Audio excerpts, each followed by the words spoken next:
Bueno, nosotros seguimos con nuestra serie.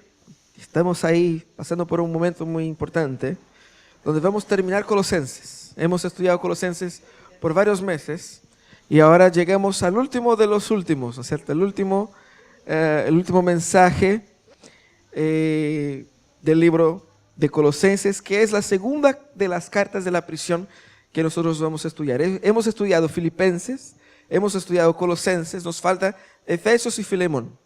Así que en la próxima semana partimos en una nueva carta, la carta de Efesios, y ahí vamos a tener un tiempo bastante agradable estudiando una carta tan hermosa que la carta que el apóstol Pablo escribió hacia los Efesios.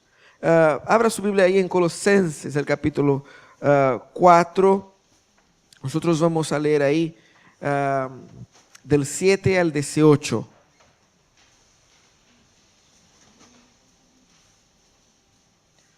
Encontramos Colosenses, el capítulo 4.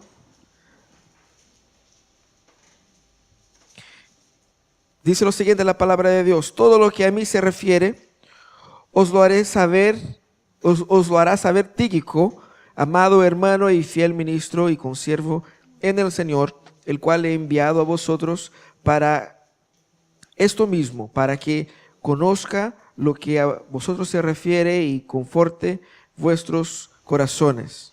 Con Onésimo, amado y fiel hermano, que es uno de vosotros, todo lo que acá pasa os lo hará saber. Aristarco, mi compañero de prisiones, os saluda, y Marcos, el sobrino de Bernabé, acerca del cual habéis recibido mandamientos.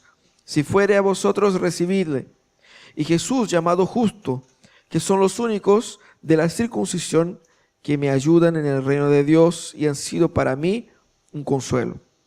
Os saluda Epafras, el cual es uno de vosotros, siervo de Cristo, siempre rogando encarecidamente por vosotros en sus oraciones, para que estéis firmes, perfectos y completos en todo lo que Dios quiere, porque de él doy testimonio de que tiene gran solicitud por vosotros y por los que están en la Odisea y los que están en Hierápolis. Os saluda Lucas, el médico amado, y Demas. Saluda a los hermanos que están en la Odisea y a Ninfas y a la iglesia que está en su casa. Cuando esta carta haya sido leída entre vosotros, haced que también se lea en la iglesia de los laodicenses y que la de la Odisea la leáis también vosotros. Decida Arquipo, mira que cumplas el ministerio que recibiste en el Señor. La salutación de mi propia mano de Pablo. Acordaos de mis prisiones. La gracia sea con vosotros. Llegamos entonces ahí en el capítulo 4 de Colosenses y estamos terminando el capítulo, llegando ahí a los últimos versículos.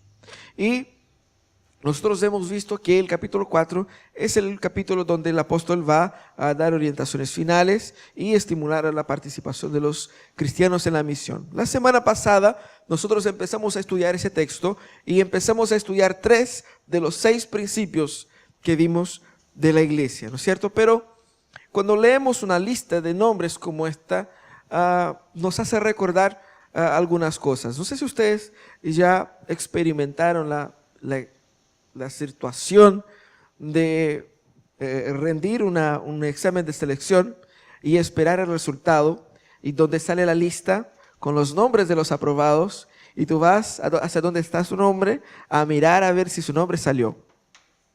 Bueno, mi nombre es Amos, entonces está siempre en la parte de arriba, en la letra A, pero si yo estoy leyendo y está entre los Andrés y todavía no llegamos, es porque mi nombre no está en esa lista. Y es una expectativa, a veces una angustia de saber, ¿será que me resultó o no?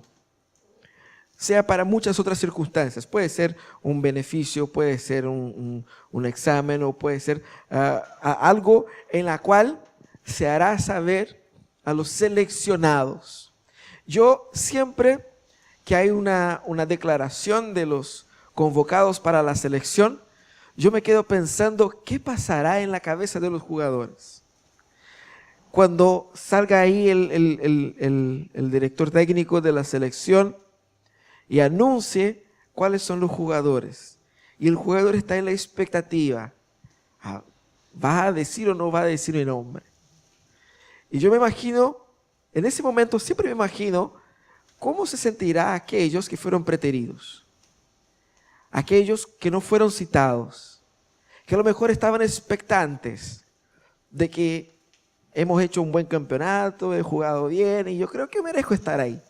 Y cuando viene la lista, su nombre no está. Yo creo que debe ser una frustración bastante grande. Pero también, por otro lado, la alegría de los que fueron convocados. El tema a lo que voy es, estar en una lista implica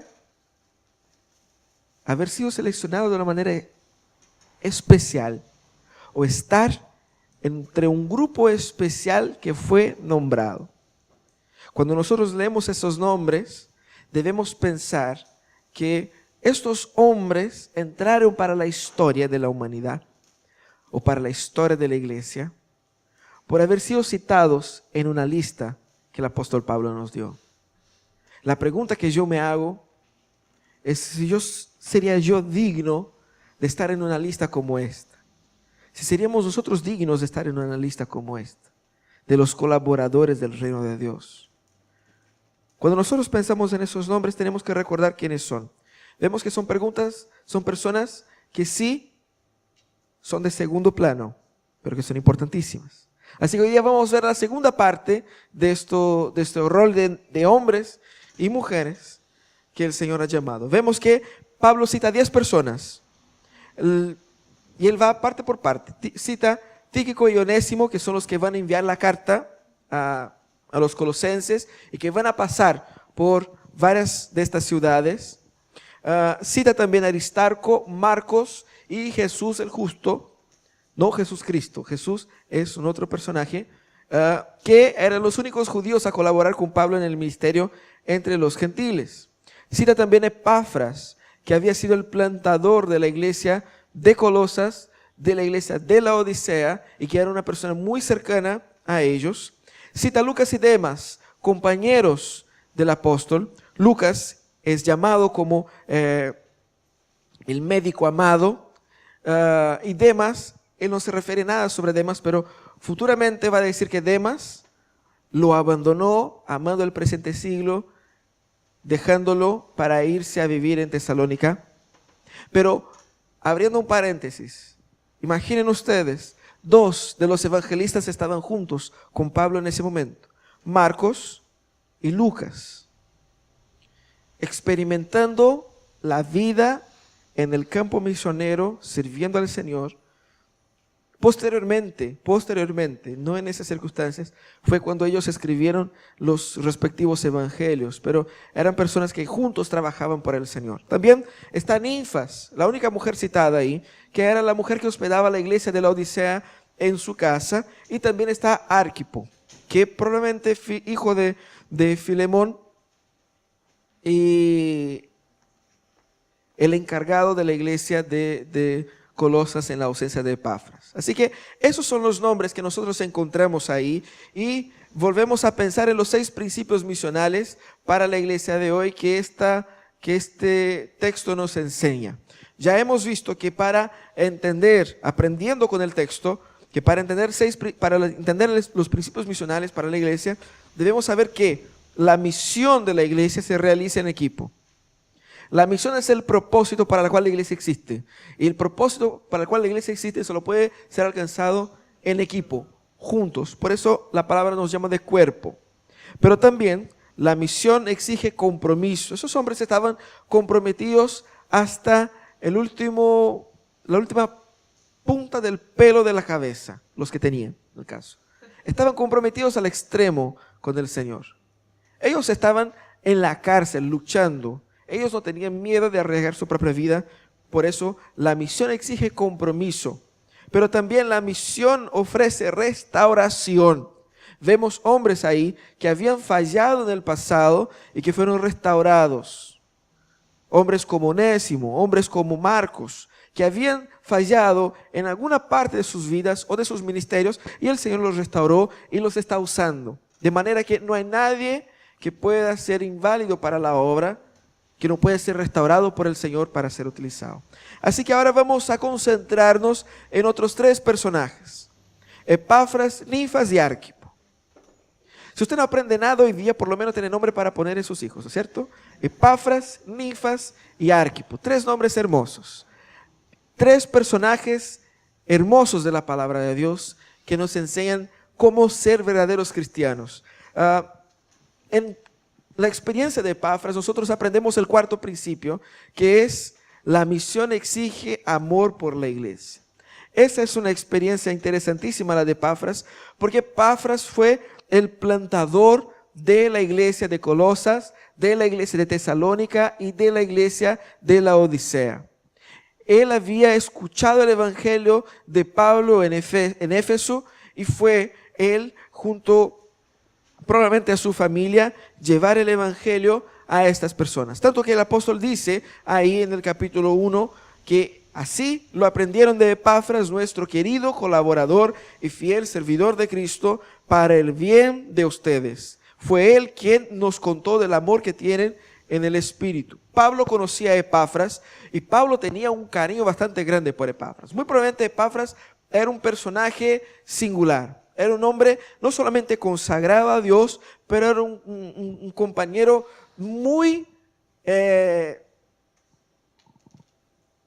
cercano al apóstol. El apóstol tenía un cariño muy especial. Vemos eso en lo que el apóstol dice sobre él. Cuando lo leemos ahí los versículos 12 y 13 dice: os saluda Epafras, el cual es uno de vosotros, siervo de Cristo, siempre rogando encarecidamente por vosotros en vuestras oraciones, para que estéis firmes. Versículo 13: porque de él doy testimonio de que tiene gran solicitud por vosotros.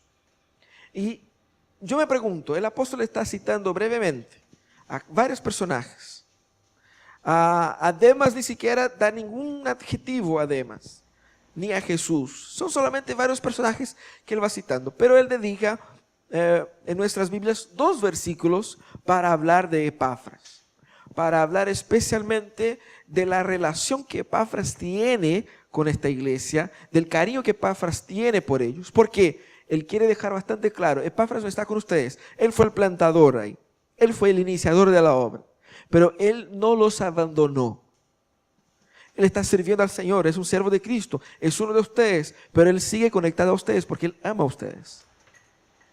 Él sigue intercediendo intensamente, y el apóstol Pablo se dedica un tiempo para decir: mira, yo doy la prueba de que él sigue intercediendo intensamente por ustedes siempre. Entonces nosotros aprendemos con Epafras el amor que él tenía por esta iglesia, el amor que él tenía por esta obra. Y eso es importante porque si nosotros no amamos a la iglesia de Cristo, nosotros no podemos ser parte de ella, porque no podemos entenderla, no podemos comprender quién es Cristo, porque Cristo ama a la iglesia, y si yo no amo a la iglesia, yo tampoco amo a Cristo, porque Cristo es la cabeza de la iglesia. Si yo no amo a la iglesia, que es el cuerpo de Cristo, ¿cómo puedo decir yo que amo a Cristo? Por lo tanto, es importante entender en la experiencia de Demas qué es lo que significa ese tipo de amor que debemos tener por la iglesia. No solamente por la iglesia local, pero también por la iglesia de Cristo, que es el cuerpo de Cristo en todas las comunidades de las iglesias visibles, y también de la iglesia invisible de Cristo, que son todos los redimidos que están en él en todos los lugares del mundo. Así que por amor a la iglesia nosotros entendemos que es un real interés por personas. Iglesia no es el templo. Nosotros decimos: vamos a la iglesia, pero la iglesia no es el templo. El templo es una cosa y la iglesia es otra. La iglesia somos nosotros. Pero literalmente cuando decimos vamos a la iglesia, debiéramos decir: vamos a juntarnos como iglesia. Vamos a juntar la iglesia, porque la iglesia somos nosotros. Iglesia es persona, y no un lugar, y ni siquiera una institución. Iglesia somos nosotros. Amar a la iglesia significa amar a las personas. Nosotros tenemos un cariño, un aprecio, una valoración bastante grande por programas, por estructuras y por instituciones. Usamos las personas para servir a los programas, para concretar las estructuras y para levantar las instituciones. Pero no es así que funciona la iglesia. La iglesia son personas. La iglesia significa una relación personal de unos con otros. La iglesia eran los redimidos allá en Hechos 2:42, compartiendo sus cosas con cada uno que tenía necesidad, compartiendo el pan de casa en casa, orando unos por otros, viviendo juntos la fe cristiana. Iglesia es persona. Interesarse por la iglesia y amar a la iglesia es amar a las personas imperfectas que Dios pone a nuestro lado, para recordarnos que nosotros somos igual de imperfectos. Hay mucha gente molesta con la iglesia, frustrada con la iglesia, porque dice, en la iglesia hay solamente personas hipócritas, mentirosas, pecadoras. Debieran ser santos, pero son todos pecadores, son todos hipócritas. Y yo, cuando escucho eso, yo pienso que el principal hipócrita es el que piensa así. Porque cuando yo digo eso, yo me pongo en una posición de juez. Y digo, yo no soy hipócrita, hipócritas son ellos.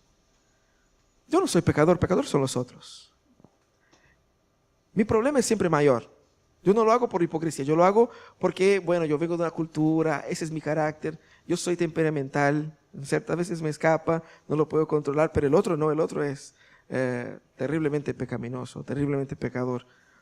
Nosotros tenemos una habilidad para juzgar a los demás y para autojustificarse, que es una maravilla. Y va de la mano.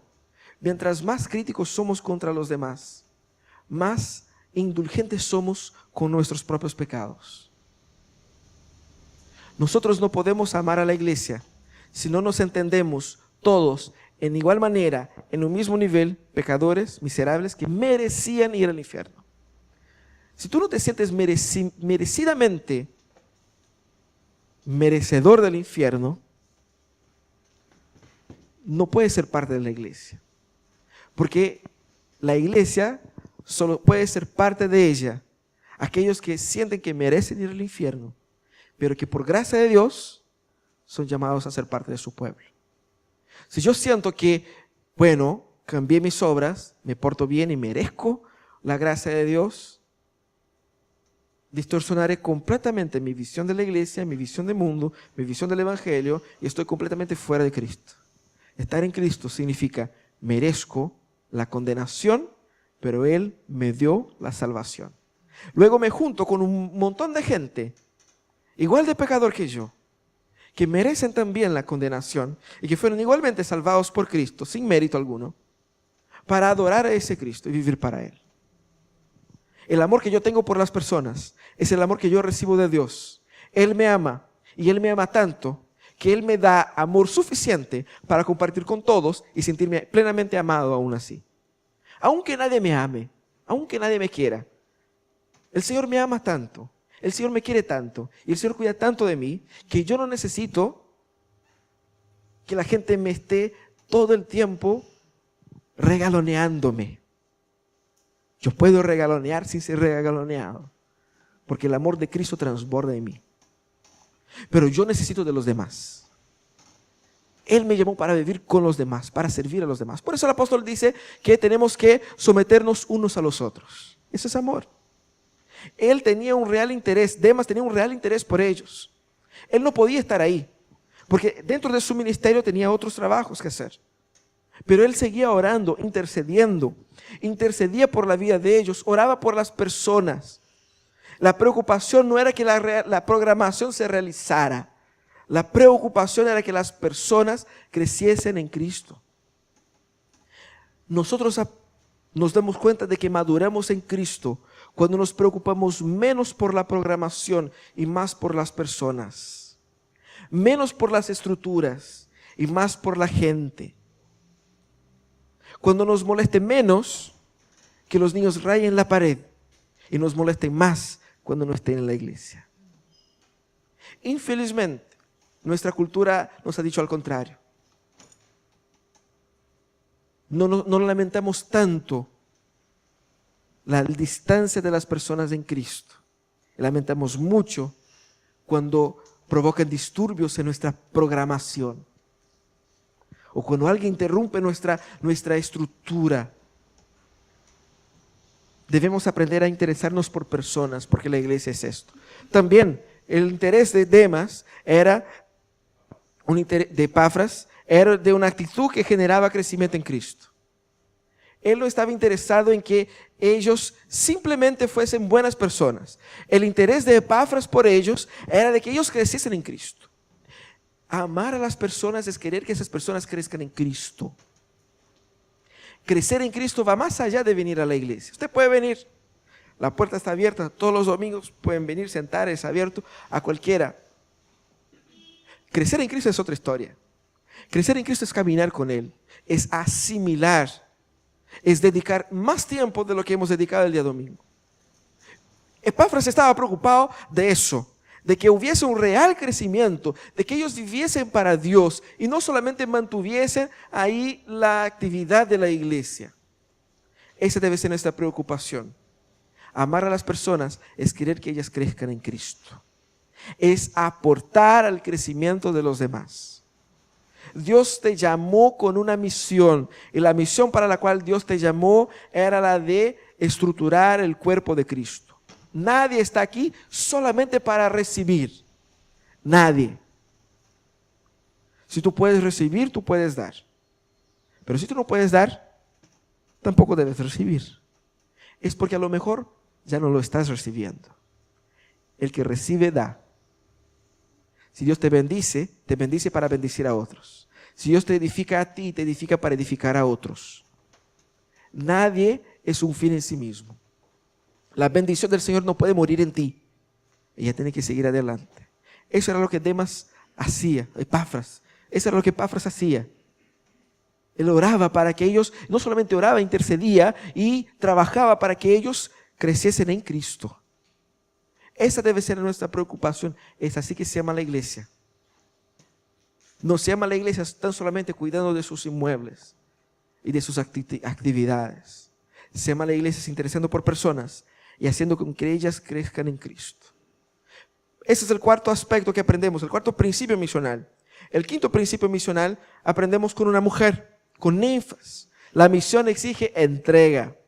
¿Qué es lo que significa? Lo poco que sabemos de Ninfas era que era una mujer que recibía en su casa la iglesia de Laodicea. Él dice, saluden a los hermanos que están en Laodicea, como también a Ninfas y la iglesia que se reúne en su casa. Eso es todo lo que sabemos de ella. Y es algo muy importante. En ese entonces no había templos, como les decía la semana pasada, no había templos. Las personas se reunían en las casas. Y muchas personas se disponían en abrir sus casas para recibir a los hermanos. Muchas veces esas casas eran muy angostas, muy pequeñas, muy limitadas, como las nuestras de nuestros días. Y recibir una comunidad de mucha gente era complicado para algunos, y para otras personas que tenían más espacio era más fácil abrir la posibilidad de que esas personas se reuniesen. Así que Ninfas quiso dedicarse al Señor con algo más de que a sí mismo. Puso a la disposición del reino de Dios su propia casa, sus propios recursos. Ella se entregó al Señor y entregó juntamente con ella todo lo que ella tenía. De manera que nosotros aprendemos con Ninfas ese principio de la entrega. ¿Qué es lo que significa eso? Significa la disposición de los recursos, de todos los recursos que yo tengo. ¿Por qué? No significa que voy a dar todas las cosas para la iglesia, sino que voy a entender que todas las cosas vienen de Dios. Son de Él y para Él. Cuando nosotros participamos del diezmo, devolvemos 10%. Devolvemos. Nosotros no damos nada a Dios, porque no podemos dar a Dios lo que pertenece a Él. ¿No es cierto? Si yo te presto un libro, usted no me puede, bueno, te voy a regalar este libro. Me devuelves porque el libro es mío. Los recursos son de Dios. Todo es de Dios. Puede ser que la corporación sea dueña del inmueble, pero el dueño real es Dios. Puede ser que tú hayas comprado la ropa que estás vistiendo, pero el dueño final es Dios. Todo es de Él. Ninfas se dio cuenta de eso y se dio cuenta de que mi casa es de Dios también. Y mi casa tiene que servir a Dios. No solamente servir a Dios en el sentido de adorarle a Él, pero también está dispuesta a ser una puerta donde otras personas puedan conocer a Jesús aquí. Literalmente servir al Señor. Eso es importante porque nosotros somos muy materialistas y separamos las cosas. Nuestra responsabilidad espiritual por un lado y la vida material de otro. La pregunta que nosotros nos hacemos es, ¿estoy dispuesto yo a disponer mi casa, mi individualidad, mis cosas, mis bienes, para que personas sean bendecidas? El miércoles nos reunimos con los líderes y pasamos un video, una palestra, un tema de un pastor norteamericano, donde él contaba que cuando ellos fueron a plantar su iglesia, ellos se reunieron unas 7 familias. Esas personas vendieron sus casas, dejaron sus trabajos en sus ciudades de origen y se cambiaron a determinada ciudad, donde ahí decidieron plantar una iglesia. Durante un periodo, y eso es una historia común en muchas iglesias, esas personas financiaban la iglesia. Esas personas, muchos de ellos, tomaron préstamos en el banco para poder financiar el trabajo de la iglesia. Ellas mismas pagaban el desarrollo de la iglesia. ¿Qué es lo que creen ustedes que pasaba en el periodo de la iglesia primitiva? No había un sínodo que repartía la plata a la gente. ¿De dónde venía el sustento de los pastores, de los misioneros? De la gente. La gente se comprometía a ese punto. Pero eso implica en entender que todo es de Dios. Y por lo tanto, mi vida, mis hijos, mis bienes, mi casa, están a la disposición para servir a Él, para hacer una puerta para el mundo conocer a Jesús. Pero también implica en una atención a las necesidades. Pablo siempre destacaba eso. Ninfa se dio cuenta de que había la necesidad de reunirse en algún lugar. Había personas convertidas al Señor. Ella fue atenta a la necesidad de la iglesia. Muchas veces nosotros cerramos los ojos para no ver la necesidad ajena y perdemos la oportunidad de ser parte importante de la expansión del reino de Dios. Ojo, Dios no necesita de la limosna de nadie. Dios no necesita de tu plata ni de la mía. Dios no necesita de tu casa ni de la mía. Dios no necesita de absolutamente nada. Y el reino de Dios crecerá y avanzará y Cristo será glorificado en el mundo sin tus bienes, sin tu riqueza, sin nada tuyo. Dios no depende de eso. Cuando Dios nos llama a participar en su reino, Él nos da el privilegio de ser los instrumentos por medio de los cuales Él glorificará su nombre en el mundo. Cuando Ninfas se separa, se dedica o se consagra al Señor con su moradía, con su casa, ella está aprovechando la oportunidad de ser un instrumento de Dios en el mundo. De ser el instrumento por lo cual Dios suplirá las necesidades de la gente. Eso es. No pienses que yo estoy financiando el reino de Dios. Nosotros no financiamos absolutamente nada. Nosotros somos absolutamente miserables y pobres. El Señor es el dueño de todo. Y Él, si necesario, utilizará la plata del diablo para hacer su obra. ¿Con qué plata los judíos regresaron de Babilonia? Con la plata de Ciro. Él financió el regreso y la construcción del templo. Un rey pagano que adoraba a los ídolos. ¿De dónde viene esa plata? Viene de la adoración de los idólatras. El Señor hace su obra como Él quiere y no depende de nosotros, pero nos da a nosotros la oportunidad de ser los instrumentos por los cuales Él obrará eso. Eso fue lo que Ninfas experimentó. Ella tenía el foco en el reino de Dios, el foco en la gloria de Dios y no el foco en cómo la iglesia me puede servir. Ese es muchas veces nuestro pensamiento. ¿qué es lo que la iglesia me puede ofrecer? ¿Qué es lo que Dios me puede dar? Y empezamos a pensar. Si esta iglesia me ofrece un lugar bacán donde reunirme, bonito. Si me ofrece una compañía agradable, qué bueno. Si todo, y vamos contabilizando como si fuera de la misma manera, como si fuera ir a un local de comida o contratar algún servicio. Y empezamos a pensar en el reino de Dios desde esa perspectiva. Empezamos a pensar en el reino de Dios como contratar un servicio, sea de telefonía o de cable, lo que sea. ¿Cuáles son los beneficios? O de celular, ¿no es cierto? ¿Cuáles son los beneficios que el reino de Dios me puede dar?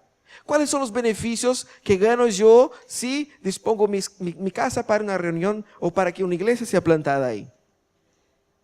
En el caso de Ninfas, el pensamiento no era este. El pensamiento era, ¿cómo puedo yo, con lo poco que tengo, servir intensamente y mejor al reino de Dios? Es el pensamiento. Es menos un pensamiento materialista, consumista, de qué es lo que voy a ganar con ello, y mucho más un pensamiento de consagración de vida, de cómo puedo yo dar más para el Señor. Eso es lo que nosotros entendemos en la vida de todos esos hombres, en especial en la vida de esta mujer y de tantas otras, hombres y mujeres, que han dispuesto sus vidas para el servicio al Señor desde esa perspectiva. Pero por último, entendemos que el sexto principio es que la misión exige perseverancia. En el caso de algunos, perseverancia para seguir despierto, ¿no es cierto? Perseverancia en la lucha contra el desánimo. Vemos ahí la historia de Arquipo. Arquipo muy probablemente era un hombre joven, hijo de Filemón. Filemón era uno de los hombres que recibía también la iglesia en su casa, tanto probablemente ahí en Colosas. Y Arquipo fue probablemente aquel que fue encargado de sustituir a Epafras. Epafras había ido juntamente con Pablo, se había ido juntamente con Pablo a Roma, y Arquipo heredó este espacio, pero probablemente Arquipo era un hombre joven. Cuando hablamos de hombre joven, estamos hablando de hombre en la edad de entre los 34 y 39 años. Es el concepto de joven. Cuando el apóstol Pablo dice a Timoteo que nadie le tome en cuenta su juventud, Timoteo tenía más o menos esta edad. Entonces, yo soy un lolo todavía, y Arquipo probablemente debiera estar en esa misma instancia. Y muy probablemente, no tenemos todos los indicios, pero muy probablemente, quizás por la edad, quizás por el peso de sustituir a Epafras, Arquipo tenía muchas resistencias con vivir plenamente el ministerio en medio de los colosenses. Y quizás tenía algún tipo de traba en su desarrollo ministerial. Y le faltaba que Pablo le estimulase o le abriese las puertas para que él pudiese vivir plenamente. En otras palabras, lo que Pablo le dice a Arquipo es lo siguiente. El apóstol, con mucho tacto, ordena a la congregación que le anime a decirle más o menos así: adelante, estamos contigo y te prometemos ayudarte en todo. La labor que estás tratando de desarrollar te fue dada por el Señor y la estás desarrollando con el poder que Él brinda. En otras palabras. Así que lo que hace el apóstol es estimular a un pastor joven a que asuma plenamente su labor ahí. Y nosotros encontramos ahí entonces este principio de la perseverancia, que significa enfrentar a los límites, entender los límites y enfrentarlos. Todos nosotros tenemos determinados límites, son puntos que nos impiden de hacer todo lo que Dios quiere que hagamos. Decisiones que tenemos que tomar para vivir plenamente el ministerio que Dios tiene para nosotros. Ojo, tenemos que entender que cada uno de nosotros tiene un ministerio. Dios no tiene nadie suelto en el cuerpo. De la misma manera que nosotros no tenemos ninguna parte del cuerpo que está así como suelta. Ya han pasado por la experiencia de desarmar algo y armar otra vez y entender que hay algunos pernitos, hay algunas cosas sueltas, que te sobró pieza. No hay nada suelto. Todo está por una razón. Puede que esté mal armado. Eso es lo más probable. Si te das cuenta que después de armar te sobraron piezas, muy probablemente está mal armado, porque fue muy bien pensado.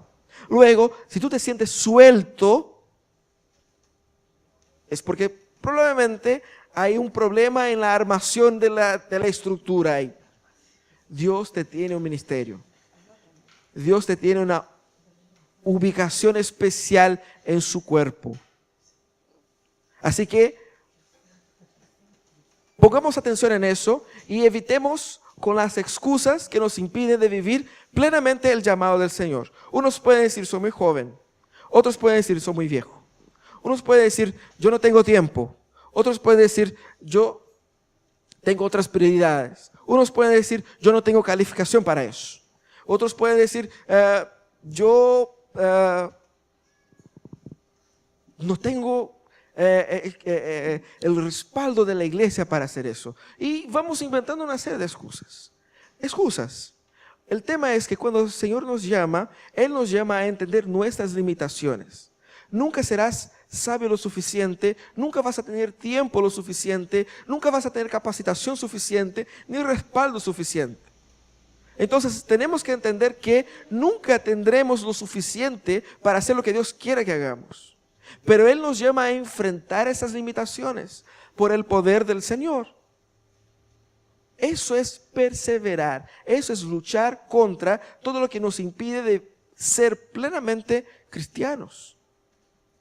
Pero también perseverar significa fe en este llamado. Si Dios te llamó, crea en Dios. Dios te llamó a ser un cristiano, crea en Él. Él te va a dar una atribución. Si tú no tienes, es porque no estás escuchando atentamente a la voz de Dios. Pon atención, conságrate, consagra su vida. Arregla su vida de oración, su vida de devoción personal. Si no sabes para qué Dios te tiene, debes orar más, debes consagrarte más para escuchar la voz de Dios. Y cuando escuches la voz de Dios, crea en ella. Dios te da dones, habilidades para servir en su reino. Si tú sabes hablar, habla para el reino. Si tú sabes relacionarse con la gente, usa eso para el beneficio del reino. Si sabes cocinar, cocina para el reino. Pero piensa que el Señor te da dones para que lo uses para el beneficio de los demás. No entierres tu talento. Despierta tus talentos en la fe del llamado de Dios. Eso es lo que el apóstol Pablo hace con Arquipo aquí. Él dice, usted tiene que entender que el Señor te llamó. Sé valiente para entender eso. Disposición, valentía y esfuerzo. Es el resumen del llamado del apóstol para Arquipo. Tenemos que tener disposición. El Señor no quiere siervos flojos en su trabajo. Disposición de hacer lo que el Señor quiere que sea hecho. Pero también valentía para enfrentar los problemas, los rechazos, los desafíos. El apóstol Pablo enfrentaba rechazo de los paganos, de los judíos, de los creyentes, de la iglesia que él plantó, de los compañeros que lo abandonaban. No porque era pesado, era porque así es la vida. Nosotros no podemos caer bien a todos. Y buscar caer bien a todos es el inicio del fracaso. El apóstol estaba consciente que la vida cristiana es llena de desafíos, de problemas. Pero si él fuera un cobarde, no podría vivir el ministerio de Dios para él. Entonces tenemos que dejar de ser cobardes y empezar a ser valientes y asumir con valentía. El Señor te dio el don de la música, pero estudie con valentía. Estudie con disposición. Haga el sacrificio. Haga el esfuerzo. El hecho de que el Señor esté bendiciendo algo no significa que yo no necesite esforzarme. Todo lo contrario. La bendición de Dios se da por medio del esfuerzo humano. El Señor bendice y me bendice a la medida que yo me esfuerzo.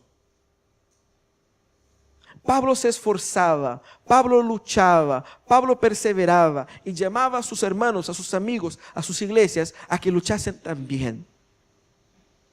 Luego, si me cuesta muy poco o si me cuesta muy poco esfuerzo ser cristiano, algo anda mal. Algo no está funcionando. El cristianismo implica en todo eso.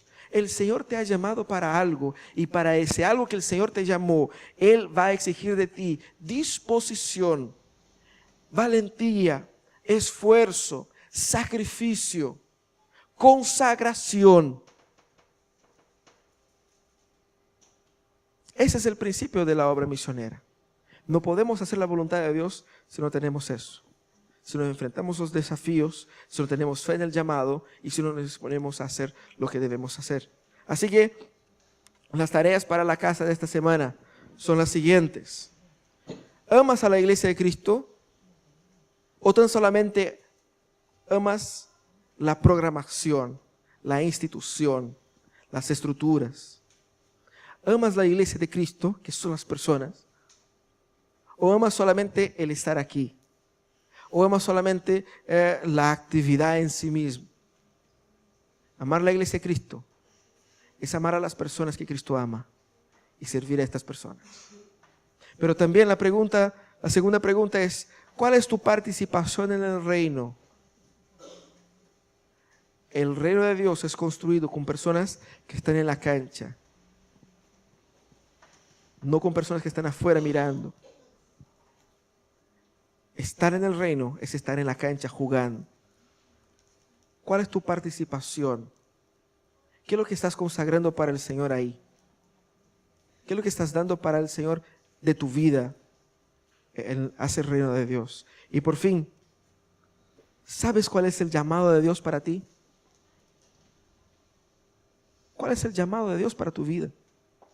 ¿Cuál es el propósito de Dios por el cual Él te dio estos dones y no otros? A mí me gustaría cantar, saber cantar, pero mi voz no es la mejor. El Señor no me dio este don. El Señor no me dio muchos otros dones. Pero yo tengo que entender qué don Él me dio y qué llamado Él tiene para mí. De la misma manera cada uno de nosotros. Cada uno. Nadie es inútil. Todos tenemos un llamado. Así que, ¿cuál es el llamado de Dios para mí? El apóstol Pablo escribe desde la cárcel y él dice: acordaos de mis prisiones. Él sabía por qué estaba ahí. Él sabía cuál era su llamado. La pregunta es, ¿cuál es nuestro llamado? ¿Cuál es nuestro llamado? Vamos a orar. Vamos a cerrar nuestros ojos. Vamos a buscar a Dios. Señor, te pedimos misericordia por no entender muchas veces sus planes para nosotros y por negarse o por negarnos a ver tu voluntad para nuestras vidas.